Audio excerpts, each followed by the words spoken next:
ఒక గోప్యమైన సంస్థ వేల ఏళ్ల పాత రహస్యాలపై పరిశోధనలు చేస్తోంది.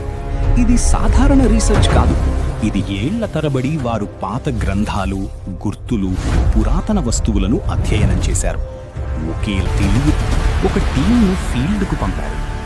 వాళ్ళు అడవులు, కొండలు దాటి ఒక అనుమానాస్పద ప్రదేశం వింతగా నిశ్శబ్దంగా ఉంది. కానీ అక్కడ ఏదో శక్తి ఉన్నట్టు ఏమిటో తెలుసుకోవాలని వాళ్ళు తవ్వడం ప్రారంభించారు.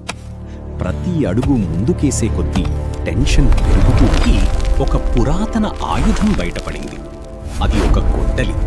కానీ అది దాన్ని తాకడానికి ప్రయత్నించగానే ఒక శక్తి వారిని వెనక్కి తోసేసింది.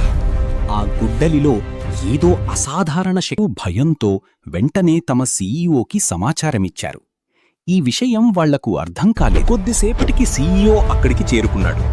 అతనితో పాటు ఒక ఆధ్యాత్మిక గురువు కూడా వచ్చాడు. ఆ గురువు ఆ నేలను జాగ్రత్తగా పరిశీలించాడు. అతని ముఖంలో ఆశ్చర్యం, గంభీరత. ఇది సాధారణ ప్రదేశం కాదు అన్న విషయం అతనికి అర్థమైంది.